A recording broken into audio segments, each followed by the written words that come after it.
निर्भीड, निपक्ष, अन्यायाला वाचा फोडणारे एकमेव मराठी न्यूज चॅनल जनविकास न्यूज।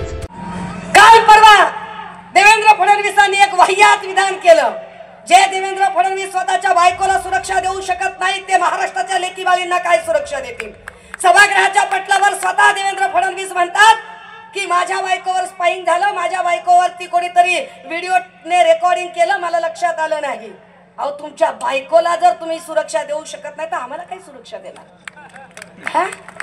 ज्या देवेंद्र फडणवीसांना अजिबात जो माणूस काम करू शकत नाही तो देवेंद्र फडणवीस काय सांगतायत की राहुल गांधी यांच्या हातात एक लाल पुस्तक होतं आणि ते अर्बन नक्षलवादाला खतपाणी घालतायत। लाल पुस्तक होतं?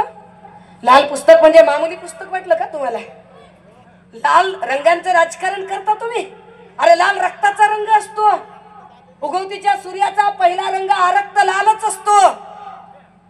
तुम्ही ज्या लक्ष्मीला आणि गणपतीला फुलं वाहताना जास्वंदीची ती लालच असतात। अध्यात्माची गाणी गाताना कसा गणपतीचा गोंडा बघा, चौरंगी लाल बावटा ग, चौरंगी लाल बावटा ग। या गाण्यातला लाल बावटा तुम्हाला नक्सली वाटेल का देवेंद्रजी? मला सांगा एकदा। काय म्हणताय देवेंद्र फडणवीस की लाल पुस्तक हातात घेतलं ते सगळे अर्बन नक्सली आहेत? राजे हो, हे लाल पुस्तक माझ्या हातात आहे। हे लाल पुस्तक आहे। काय आहे हे लाल पुस्तक?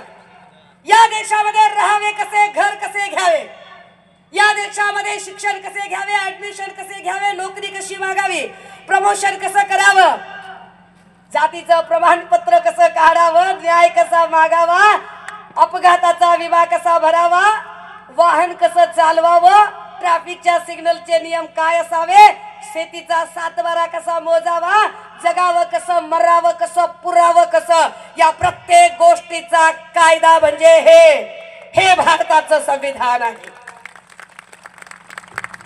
देवेंद्र फडणवीस म्हणाले अहो नुसता बाहेरच लाल कव्हर होता, मध्ये कोरी पानं होती। काय खोटा बोलता देवेंद्र फडणवीस जी? आय कॅमेरावाले झूम कर। हे बाबासाहेबांनी लिहिलेलं संविधान आहे। देवेंद्रजी, तुम्ही जे बोललात की लाल पुस्तक हातात घेणारा अर्बन नक्सली, हे नुसतं पुस्तक नाहीये, हे बाबासाहेबांनी लिहिलेलं भारतीय संविधान आहे। जे संविधान लिहिण्यासाठी बाबासाहेबांनी प्रसंगी आणि मारमाईने पोटची लेकरं माती आड करताना सुद्धा उफ केलेलं नव्हतं ते हे पुस्तक आहे। या पुस्तकाचा नुसता तुम्ही भारतीय संविधानाचा अपमान केला नाही तर यासोबतच तुम्ही विश्वरत्न डॉक्टर बाबासाहेब आंबेडकरांचा अपमान केला। देवेंद्र फडणवीस जर असं म्हणत असतील की हे पुस्तक हातात घेणारा अर्बन नक्सली आहे तर होय सुषमा आणणारे अर्बन नक्सली आहे, काय करायचंय ते?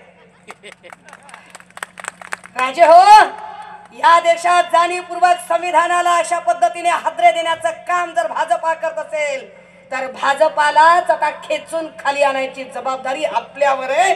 आणि ती राज्यातील राजकीय घडामोडी व विविध क्षेत्रातील बातम्या पाहण्यासाठी आजच आमच्या जनविकास न्यूज चॅनलला सबस्क्राईब करा आणि रहा रोज अपडेट।